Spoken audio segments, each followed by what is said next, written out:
¿Qué tal? Bienvenidos a Voces Ignacianas 140 años de historias, el podcast en alianza con Asia San Ignacio, donde contamos la historia de todos nuestros egresados, o bueno, no todos, porque 140 años no podemos traer a todos los egresados, pero sí de los últimos años, nuestros egresados más destacados en esta historia reciente. Hoy nos acompaña un gran personaje, él es Miguel Fernando Cardona Valencia, es ingeniero electrónico y ha sido gerente y consultor de empresas del sector de transporte público, papelero y las telecomunicaciones. Miguel, bienvenido, un placer que estés acá con nosotros. Hombre, muchas gracias. Muy contento, feliz de estar acá compartiendo con ustedes, con mi colegio y bueno, como decíamos ahora, conversemos, ¿no? Sí, charlemos entonces un rato acá, Miguel. Miguel, promoción 69, ¿verdad? En el 69, de la promoción del año 69. En ese momento ya estaban en esta sede, todavía estaban en la sede del centro. ¿Cómo fue la transición ahí? No, es al contrario, estábamos en esta sede y también en la promoción nuestra nos partimos y una de las clases fue al centro. Entonces éramos sexto, en esa época A, B, C y creo que el D estaba en el centro. O sea que nos tocaron las dos sedes, pero a mí me tocó siempre esta sede de acá de Y, este colegio. y los que estaban en el centro veían las mismas clases que se veían aquí o era diferente. O sea, teníamos profesores comunes, pero ellas tenían su sede allá. Hasta nosotros les decíamos los del centro. Los de- Contanos, Miguel, ¿cómo recordás precisamente ese paso tuyo por el colegio en ese entonces, años 69? A ver, yo creo que el colegio para mí y para todo un grupo que fuimos esa promoción que fue muy especial, todas las promociones lo dirán, pero nos marcó, nos definió, nos dio las bases para, yo creo, ser lo que somos hoy. Bueno, ¿y cuál es el primer recuerdo que se te viene a la mente cuando pensás en tu época pues, de estudiante, en el momento en que Clara te llamó y te dijo, ve, vamos a hacer un podcast, no sé qué? Para ustedes, Clara es la directora de Asia San Ignacio, con quienes ya lo dijimos al inicio, hacemos este podcast posible. No sé, ¿cómo recordás entonces ese colegio del año 69, lo primero que se te venga a la mente?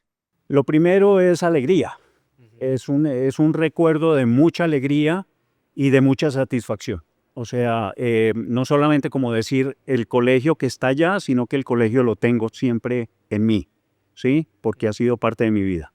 ¿Y cómo describís a la comunidad educativa de ese entonces, a tus compañeros, al ambiente del colegio que se vivía en esos años? Yo creo que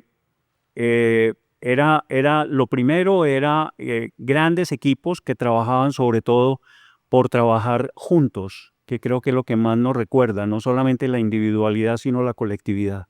Y pienso y siento que lo que se buscaba siempre es que todo lo que debemos hacer, lo debemos hacer en forma colectiva. Individualmente no podemos hacer nada. Esos equipos que después uno empieza a aprender y a conocer, que son los equipos de alto desempeño. ¿Sí? Ah, De manera que ese es un gran recuerdo de tener aquí que nos definieron que era trabajar juntos con mucha pasión y sobre todo con muchos principios. bueno, ¿y hay algún profesor que recordes de tu época, sea por bueno o no digamos malo, pues porque uno cuando estaba niño o joven decía, este profesor, qué pereza, uno no entendía como las enseñanzas que le querían dejar a uno, pero uno creía pues que le llevaban la mala el profesor o renegaba pues como de las observaciones que le hacía a uno. Pero de pronto tenés como un profesor que recordé sea pues como por las buenas enseñanzas o esas veces que te jalaba las orejas de pronto. Hombre, pues ahí sí, yo creo que todos y cada vez que nos reunimos, porque nosotros realmente no nos reunimos porque nos llamamos, sino porque vivimos juntos todavía un equipo grande, de unas 12 personas, que son los que compartimos el día a día, de verdad, de verdad. Sí. Entonces, cada vez nos sentamos y como decimos nosotros, no nos falta y no cantar el himno otra vez, pero volvemos y hacemos esos repasos y siempre nos reímos y recordamos todos esos momentos, profesores muchos, gente muy especial, Alberto de la Rosa, era un profesor muy especial de álgebra, el padre Eduardo Valencia, Aurelio García, que fue nuestro Abel. Aurelio, que son personas de enseñanzas el padre Hoyo, nuestro rector, ¿sí? Entonces, en donde compartimos con ellos no solamente que ellos eran nuestros profesores, sino que pasaron a ser grandes amigos, ¿sí? ¿Cuál era tu materia favorita en ese entonces? Jugar. Realmente, pues fui del equipo de voleibol, fui del equipo de fútbol, y de verdad que disfruté muchas cosas. No era bueno en nada, pero tampoco malo. Entonces fui una persona que disfruté todas las materias y después eso me llevó pues a hacer mi carrera y mis cosas a partir de todas las enseñanzas. Me gustan mucho las matemáticas, de manera que disfruté. Y mucho, de verdad, hasta la filosofía. Es que era increíble. Todo el mundo habla de filosofía, pero lo dice como un decir. Realmente filosofar es algo muy especial. Y aquí aprendimos a pensar y a analizar los contextos para poder llegar a conclusiones muy sanas. De manera que eso yo creo que es una parte muy importante. Bueno, y ya que hablas del voleibol, ¿esto hacía parte de una extra clase o estaba integrada al currículo? ¿Cómo funcionaban en ese entonces, pues, como estas disciplinas, estos deportes que practicabas? No, había la clase de deportes, Así. ¿sí? Y habían los equipos donde tenían los directores técnicos. Ujú. Para cada uno de los equipos tenían un buen director técnico y clase de deportes. Entonces yo creo que eran dos cosas separadas pero muy intensas. Y los equipos se jugaban a todo vapor y los interclases y todo eso eran parte del día a día. Separado el colegio cuando jugaba una clase contra otra, era muy lindo. Nosotros creo no equivocarme, nos tocó la fundación del Coliseo y creo que hicimos varios bazares para hacer el Coliseo que hoy existe. Y jugábamos ahí pelopié, que se llamaba, no sé si eso existe todavía. ¿Cómo es el pelopié? No, eso es de la época prehistórica, pero creo que ese era en cancha dura, en el Coliseo, con una pelota de cuero, con trapo adentro, ¿sí? Y entonces, no sé, era como un fútbol 5, ¿sí? Ajá. Pero bien especial, de manera que nos tocó toda esa época de deportes y de la cancha y de todo, de manera que fue parte de nuestro entorno. Bueno, y ya pues mencionaste tu participación pues en el deporte en los interclases, de pronto en las extraclases, pero llegaste de pronto a participar en eventos pues o en competencias a nivel nacional, departamental de pronto. Jugábamos mucho intercolegiados y fuimos campeones con San Ignacio, Ajá. con el equipo de voleibol y después varios de los que estuvimos aquí jugamos con Antioquia. Entonces, yo creo que por eso te digo, traigo de atrás para adelante muchísimas cosas. Miguel, ¿alguna anécdota, pues, alguna historia que recuerdes mucho? Y por lo menos, pues, cuando te reunís con tus amigos, que uno normalmente cuando se reúne con los amigos siempre se ríe de las mismas cosas, de las mismas historias, y pueden pasar muchísimos años, pero uno, pues, sigue como recordando eso, esas historias que lo marcaron mucho. No sé, alguna historia que recordes mucho de tu paso por el colegio. Pues siempre yo creo que eso nunca se ha acabado, es toda perdón, la mamadera de gallo de las clases y Sí. cómo nos jugábamos. Cada vez había una charla, una risa, alguna cosa. Y yo me acuerdo que teníamos las tachuelas de hoy, la tachuelita cabezona con la puntica esa. Y Ajá. entonces, serios, perdidos, cuando se levantaba alguien a hacer alguna cosa, le poníamos dos o tres tachuelas y cuando se devolvía ese hombre parecía como en un Sputnik saliendo para la luna. Entonces, esos juegos fueron permanentes sin ser patanes, mentiras, a veces patanes, pero yo creo que lo disfrutamos mucho. Yo creo que era una cosa muy bonita. O sea, el bullying de ahora, pues, no es nada comparado con lo que ustedes hacían de bullying. Ahora es una poma de lo que hacíamos nosotros, ¿no? Pero bueno, siempre ha habido y en su nivel y en su intensidad yo creo que lo recordamos mucho. Okey. Bueno, Miguel, vamos a parar un momentico, vamos a ponerle pausa un momentico a esta historia de tus años en el colegio. Llega el año 69, te gradúas.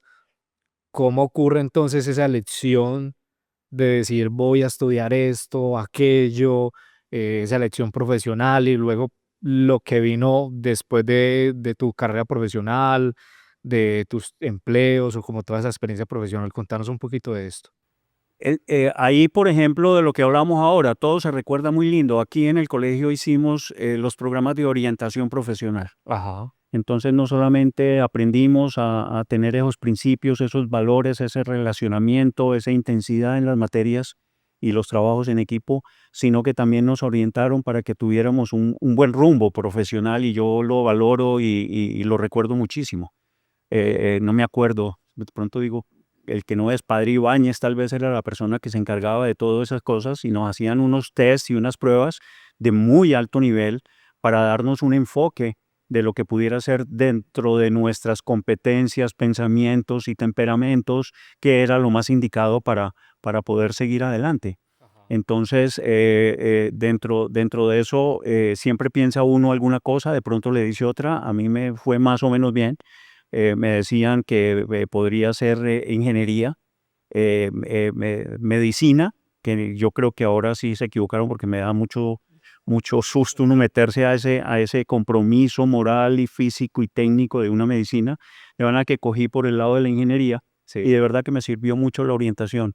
Entonces decidí ingeniería y me matriculé y hice mi carrera en la UPB, en la Bolivariana, de ingeniería electrónica. Ujú. Me gradué en el año 1975. Dentro de esa, en la universidad seguimos ignacianos juntos, Ujú. de manera que se mantiene esa comunidad tan importante que creo que hasta hoy hace parte de eso. Hago un paréntesis, uno se encuentra a alguien donde yo vivo y alguien me saluda y me dice, vos eras de San Ignacio, yo iba atrás de ti, pero me acuerdo porque jugabas fútbol. Y en ese momento esa persona para mí es muy especial, o sea, lo conozco inmediatamente. Sí. Ese rango de conocimiento se salta un montón de tiempo, porque como decíamos nosotros, donde hay un anciano, un caballero, y eso es de verdad. Entonces sabe uno el perfil de personas que educan en el colegio y por eso es muy importante. Entonces en la universidad teníamos grupos también de colegio, compañeros míos que nos graduamos y seguimos en la vida juntos, que fuimos San Ignacio, fuimos UPB, fuimos electrónicos y hoy mantenemos un ritmo de vida muy interesante. Entonces hice la ingeniería, terminé en el año 75 y teníamos bueno, como yo jugaba interbarrios, fui campeón interbarrios de Medellín con el equipo del estadio. Entonces, una empresa francesa que se llama la Compañía General de Construcciones Telefónicas, ITT, en esa época International Telephone and Telegraph, Ujú. tenía montando centrales telefónicas en Medellín y desarrollos tecnológicos. Y me llamó a alguien, otra persona que conocí en la universidad y me dice que por qué no trabajo con ellos. Y yo le digo, por buen ingeniero, y me dijo, no, por buen futbolista. Entonces, ¿Cómo? el cuento fue muy, muy simpático y trabajé con la ITT en la parte de sistemas telefónicos de gran capacidad durante un tiempo importante y fui a Francia a trabajar en laboratorios de desarrollo de tecnología para sistemas telefónicos en el mundo.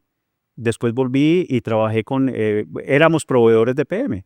Ajá. Entonces en EPM montamos centrales y para Medellín montamos centrales telefónicas de esa época de altísimo nivel y de alta tecnología. Y de ahí pasé a EPM, EPM donde empecé a trabajar como ingeniero. Entonces yo pensaría que mi vida ha sido de ingeniero y ahora después de tantos años y que ya jubilado y todo, yo digo, me dicen, ¿usted qué es y cómo se define? Como un ingeniero. Pienso que la vida es de ingeniería. Pienso que, voy a decir algo que de pronto alguien me dirá, usted está equivocado, pero pienso que un ingeniero administra más fácil que un administrador ser ingeniero. Uy, Me disculpan todos los... Pero ¿por administrador. qué? Porque no sé, ¿cierto? Porque la ingeniería y la electrónica es muy bella, es los unos y los ceros, es el sí y el no, no tiene grises y me gusta eso, ¿sí? Entonces trabajé pues como ingeniero y como digo en mi trayectoria, pues trabajé en el tema de ingeniería, telecomunicaciones y desarrollo y por cosas de la vida, estando ya en EPM, me piden, me piden abrimos EPM Bogotá. Ujú. Es la primera vez que Empresas Públicas de Medellín sale de regional y empieza a prestar servicios a otros departamentos. La primera Sí. empresa que hizo eso fue Empresas Públicas de Medellín. Y entonces fuimos a Bogotá y abrimos EPM Bogotá en el año 97, y montamos toda la red de Bogotá para competir con la ETB, y estuvimos en ese proceso del año 97 al 2001. Era el vicepresidente comercial de EPM, y el 2001 me piden en Bogotá si los puedo acompañar a la creación del sistema Transmilenio de transporte público masivo, y entonces me invitan y fui uno de los primeros gerentes del sistema Transmilenio de Bogotá en manejo de buses, que nada que ver con la ingeniería. Entonces a mí me dicen que sí sé mucho de buses, y le digo no sé ni quiero aprender. Simplemente lo que hay que hacer es ser persona para poder uno aplicar sus conocimientos y pasar la estrategia a resultados, pero a partir de la gente. Vuelvo al colegio, la gente, el ser humano. Entonces hay trabajo con el tema Transmilenio, y después de eso me invitan a ser el gerente de la empresa de telecomunicaciones de Honduras, Multifón. Entonces me voy para Honduras, ¿sí? Y otra vez a la ingeniería. Y otra vez a la ingeniería otro rato, y allá estuve un par de años, y de allá me piden que vuelva a EPM. El presidente en el momento era Fernando Paneso, y Fernando pasa a la ETB y me llaman y yo paso a ser el presidente de EPM Bogotá en la fase que empezaba para convertir a EPM en su fusión por absorción de todas las empresas de telecomunicaciones y convertirlas en la empresa UNE, EPM Telecomunicaciones. Entonces yo vengo y soy el presidente de EPM Bogotá en la parte de fusión que se hizo después por absorción, y a lo último quedó la empresa Tigo UNE, ¿sí? Que actualmente existe. Exacto. Entonces, bueno, eso es ida y vuelta, ida y vuelta.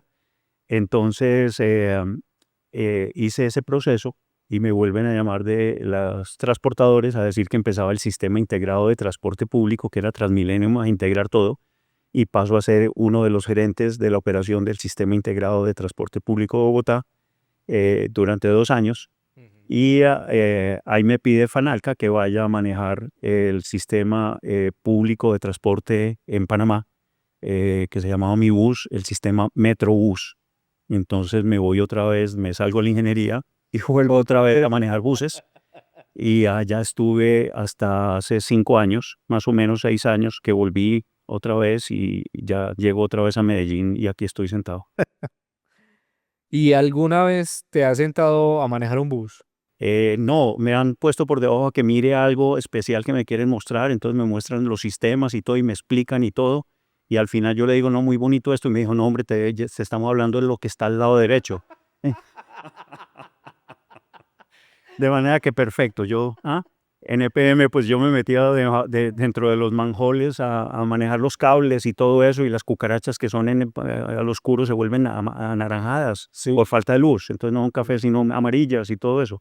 Entonces me decían a mí, ¿cómo le parece este empalme? Y yo, no, perfecto, y lo que pasa es que estaba levantando los pies para que pasen las cucarachas o las cosas de manera que el mundo ha sido muy simpático, pero lo he disfrutado mucho toda la vida. Y has aprendido muchísimo en todos los ámbitos.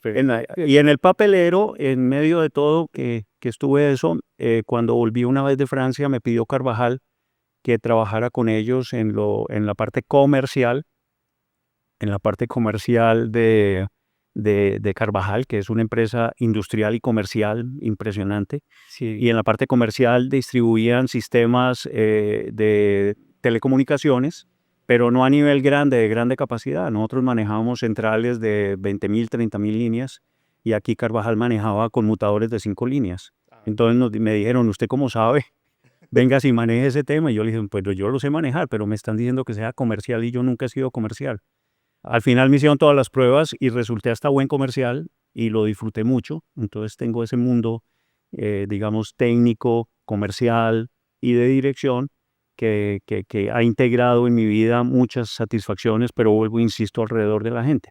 Entonces con Carvajal estuvimos en temas de telecomunicaciones y luego de papel, Propal, que cerraron en estos días una planta, y fui a Ecuador a manejar la primera empresa multinacional andina que era de distribución de papel y convertidora de papel, donde estuve también 4 años. Yo creo que ahí cerré los 3 capítulos de papelero, transporte y telecomunicaciones, todos muy enredados, pero muy feliz de haberlo hecho Que y con mucha ninguno, satisfacción. ¿Ah? ninguno tiene una cosa que ver con la otra, pero bueno, aprendiste de todo. Pero todo lo común es el ser humano. Ajá, eso sí. Volvemos a eso. Y el ser humano, yo creo que si no se forma como nos formaron a nosotros y se vuelve a recuperar dentro de un centro que se llame persona, familia, principios, valores, difícilmente recuperaremos el rumbo.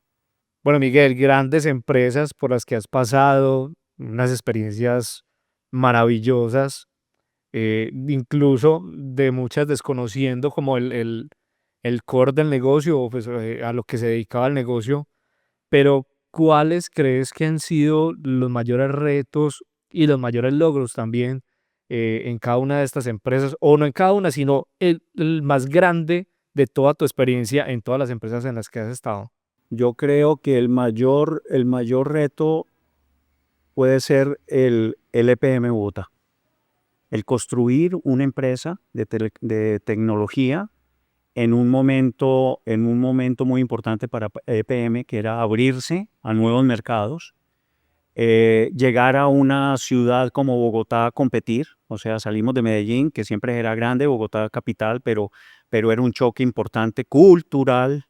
Construir, entramos el objetivo era llegar a 150.000 líneas y poner la primera línea en el primer barrio en Bogotá y cambiar el rumbo de lo que era pedir un teléfono.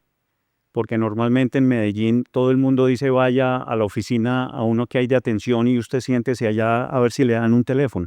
O sea, la gente tiene que venir a decir que se lo instalen. Por favor, denme una línea telefónica, era el problema. Dios. En Bogotá, pues habían muchos millones de líneas telefónicas y nosotros llegamos, entonces tuvimos que cambiar a una cultura comercial y empezamos a tocar puertas como vendiendo cualquier cosa y nos abrían y decía, venimos a venderle líneas telefónicas y la gente no lo podía creer. Y decía, pero vuélvame a decir, ¿usted quién es? No somos empresas públicas de Medellín y venimos a vender líneas telefónicas. No lo creían, no lo creían. Y entonces eso fue un impacto muy grande de encontrar todos los temas. El comercio, la parte social, la parte de competencia, más tecnología. O sea, para mí yo creo que me marcó mucho EPM en eso, en mi cultura, ¿sí? Lo que dije de formación colegio, cultura EPM y cultura Carvajal, Sí. que todo gira alrededor de eso y que creo que le da a uno identidad de vida, que es, uno como digo yo, el clima organizacional, yo lo defino, pues mucha gente dice que el clima es muy bueno, pues yo les digo que si está malo suba el aire acondicionado, pues yo creo que eso no tiene ningún otro problema. En cambio la cultura se lleva en el alma, ¿sí? Entonces la cultura es la identidad que se lleva en el alma y que hacen los equipos de alto desempeño. Y ese alto desempeño es lo que estamos diciendo, ¿cierto? Gente que lleve en el alma una pasión y que trabajando en equipo vaya por ese logro y lo hagan juntos. De manera que EPM para mí fue ese gran motor en la parte técnica, en la parte humana también, en la identidad. Todos queremos y seguimos queriendo EPM y lo mismo Carvajal. Y dentro de eso, pues inclusive pues me faltó algo. Cuando llegué ahora, pues me pidieron que fuera parte de la junta directiva de Tigo Une, y estuve en la junta hasta noviembre del año pasado y fui parte del empalme de PM en la parte estratégica en el equipo, en el equipo de estrategia para recibir el empalme cuando hubo el cambio de gobierno. Entonces vuelvo, estoy con ellos y me siento muy feliz de poder seguir siendo la misma persona que los disfrutó, lo sigue disfrutando. ¿Ok? Miguel, yo sé que es difícil a veces hablar de uno mismo, pues de sus cualidades y eso, pero ¿cuál crees que sería uno de los aprendizajes más significativos o de qué manera tu historia podría influenciar o ser como un ejemplo para las nuevas generaciones? Yo pensaría que es recuperar el piso para poder desplegar la acción. ¿Y qué hablo cuando hablo de piso? Cuando uno piensa estratégicamente, siempre hay un triángulo muy lindo que se llama párese sobre los valores, ¿sí? Después defina el propósito, tenga un sueño y después despliegue una estrategia, ¿sí? De manera que yo creo que esa línea no se puede perder. No importa que estemos en 1810, yo creo que Cristóbal Colón tenía más o menos esa línea. Ajá. ¿Sí? Y creo que la tenemos que seguir haciendo. La gente no puede empezar y decir y empezar por el final. Voy a hacer porque sí y no me para nadie. ¿Cierto? Yo creo que hay que tener piso. Yo creo que uno siempre cuando todos nosotros aquí nos hemos caído de una bicicleta, uno se para y primero dice, ¿para dónde voy? ¿Cierto? Sí. Porque no vuelve y lo pisa el caral. Entonces yo creo que hay que tener eso, un piso, y el piso, sin duda alguna, se llaman principios y valores. Si yo tengo principios y valores, usted y yo nos sentamos porque tenemos mismos principios. No, yo no me voy a sentar con alguien que tenga principios contrarios. Claro. ¿Cierto? Y tú tienes una idea completamente de valores distinto a mí, nunca debemos hacer un negocio. Pero si nos sentamos con los mismos, tenemos un buen piso para decir, ¿y ahora qué es nuestro propósito? Y después de eso, cuando tengamos el propósito de lo que vamos a hacer, soñemos y después nos juntamos de la mano en equipos de alto desempeño a hacer un despliegue estratégico para el logro de objetivos.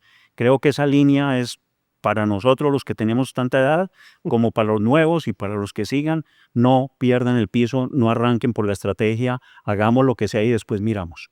Miguel, yo sé que es difícil a veces hablar de uno mismo, pues de sus cualidades y eso, pero ¿cuál crees que sería uno de los aprendizajes más significativos o de qué manera tu historia podría influenciar o ser como un ejemplo para las nuevas generaciones? Hijo de madre, yo creo que eh, como recomendaciones es nunca dejar de tener fe en que vas a ser una persona que va a aportar al mundo, Ujú. ¿cierto? En ese momento de pronto sí es como decir, hombre, sí, no se devuelva. O sea, siga pensando, siga teniendo retos, siga teniendo futuro y tenga esa pasión con que lo estaba haciendo. De pronto en ese momento uno no pensaba lo que pudiera hacer, pero es invitar a que nunca pienses que tú solo haces algo. Sería la recomendación, que a veces uno dice, no, es que yo soy bueno en eso. Sí, pero uno es un pendejo solo. Pues sí, definitivamente. En la salida, como digo yo, los tarzanes yo los he visto pegados en los árboles. Sí. ¿Sí? Y pegan el grito en un bejuco y ¡pum! Contra una pared. O sea, uno no puede salir en la vida si no hace un trabajo con alguien, porque la suma de competencias hacen un equipo muy grande. Y tengo lindas experiencias cuando estudié en INALDE, el programa de alta dirección. Estudié con generales de la República, en donde se comparte con ellos muchas cosas de vida y empieza uno a ver comparaciones de trabajos en equipo que hay que ponerle cuidado. Y nos decían algo muy grande: en una empresa, si un equipo pierde o nadie le importa, pues pierden plata y el que pierde la empresa, se quiebra la empresa y el empresario se tiene que ir.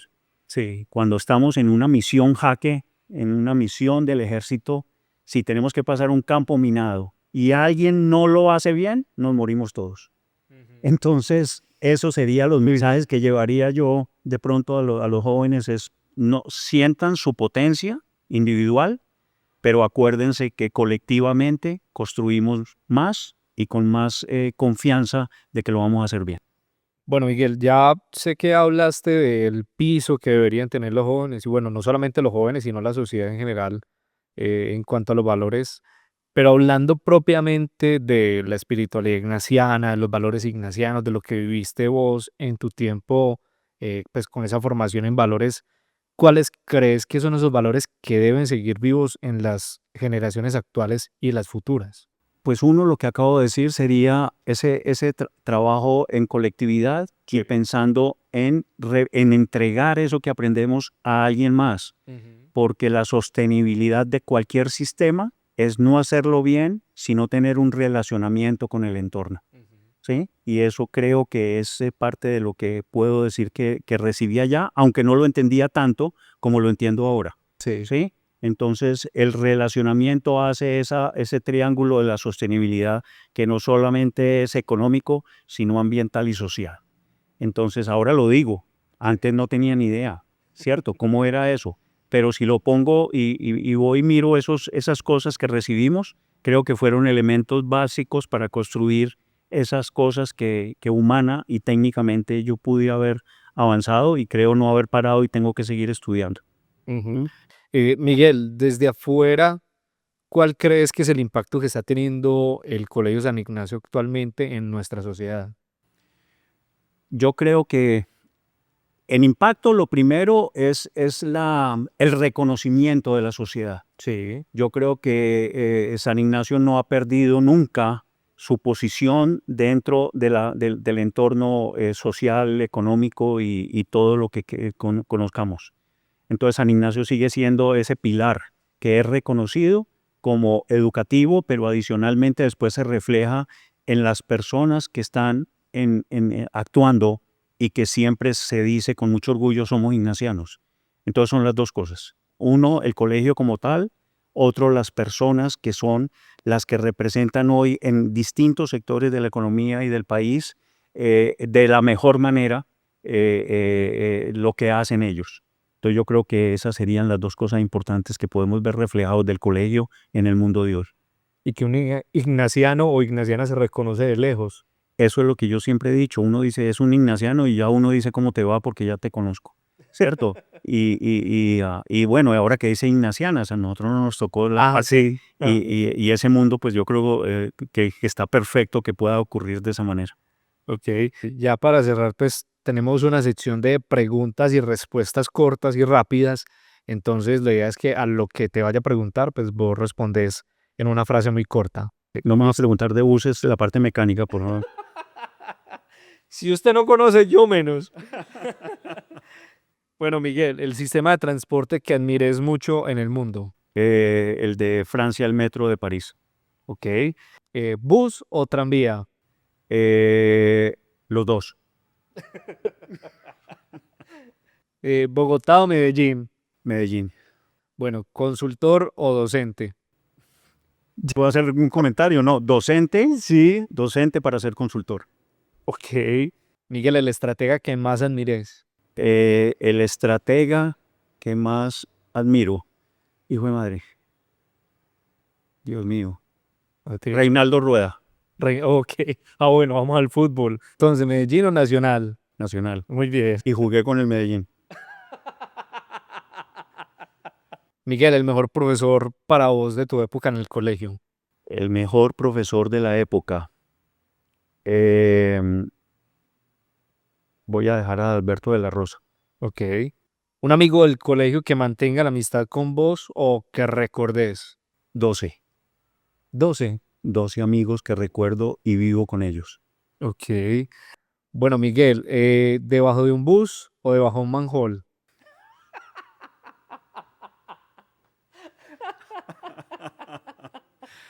Hijo de madre, debajo de un bus, debajo de un manhole. Debajo de un manhole. Listo, con las cucarachas naranjadas. Miguel, un lugar que te inspire. Un lugar que me inspire, mi casa. Ok, y desde la casa veo que también estás dedicado a la fotografía amateur en Sí, tu en un casa. ambiente natural muy bello y allá me inspiro mucho, vivo y es el punto de encuentro para recoger todo lo que he hecho. Ok, y en este momento seguís trabajando, ya estás en pausa o estás próximo también pues como a ponerle pausa a esa etapa.